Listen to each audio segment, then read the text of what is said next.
안녕하세요. 변호사 황은영입니다. 오늘은 음주운전과 관련된 문제점을 하나 말씀을 드리겠습니다. 자, 일반적으로 세간에서는 음주운전 후에는 도망가라, 그리고 술을 더 먹어라, 이런 속설이 있습니다. 이 현상이 사람들은 무슨 말이야? 이러다가 이번에 정확히 알게 되는 계기가 하나 있습니다.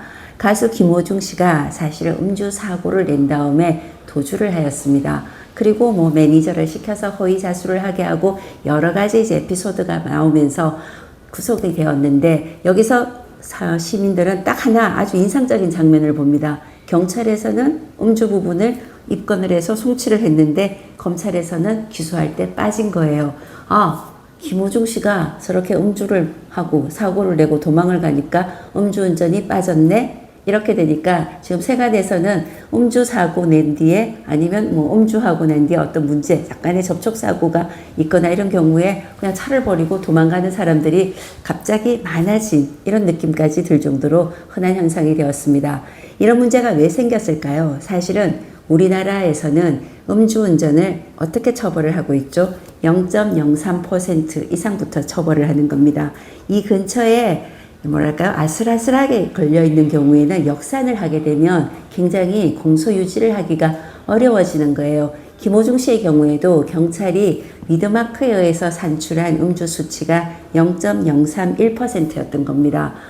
이 부분이 검찰 입장에서 볼 때는 다시 계산을 해도 더 나오구나 이러는 게 아니라, 이 김호중 씨가 도주를 한 이후에 시간 갭이 너무 크고 이후에 역산을 해서 음주 수치를 계산한 것만으로는 법원에 기소를 했을 때 음주 부분에 유죄를 받기가 아주 어려운 겁니다. 이러다 보니까 검찰에서는 사실은 음주운전이 빠지게 되고 양형이나 구형 이런 데서 고려를 하지 않았을까 이렇게 추측을 해보는 거죠. 그런데 시민들 입장에서는 역시 말로만 듣던 저런 거구나 이렇게 느끼게 된 거예요. 자, 음주 후에 술을 더 마신다, 그리고 도주를 해서 시간이라든가 이런 수사에 혼선을 주는 의도적인 행위는 외국에서는 사법방해죄 이렇게 논의를 하고 있습니다. 사고를 내고 일부러 그 사고의 증거를 인멸하기 위해서, 허투르기 위해서 내가 술을 더 마시거나 아니면 다른 수단을 써서 증거를 거의 증거 조작을 하는 수준이 되는 이런 것들을 사법방해라는 제목으로 다스리는 거죠. 우리나라에서는 범인도피 이런 여러 가지 특별한 경우를 처벌을 하기는 합니다만은 일반적으로 사법방해죄는 아직 없습니다.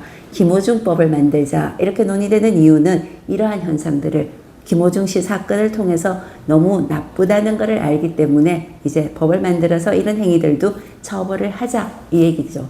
자, 음주운전은 사실은 우리 사회에서는 거의 엄벌을 해야 한다, 이거에서는 사회적인 합의가 되어 있는 겁니다. 그런데도 음주사고 후에 오히려 도망을 간 사람들, 그리고 술을 더 마셔서 수치를 흐리거나 기소가 되기 어렵게 만드는 사람들이 처벌을 받지 않게 되는 이 불공정함에 대해서 사람들은 또 주목을 하고 있습니다. 사법방해죄, 이제는 신설을 검토할 때도 된 것 같습니다. 오늘 준비한 영상은 여기까지입니다. 도움이 되셨나요? 구독과 좋아요 부탁드리겠습니다.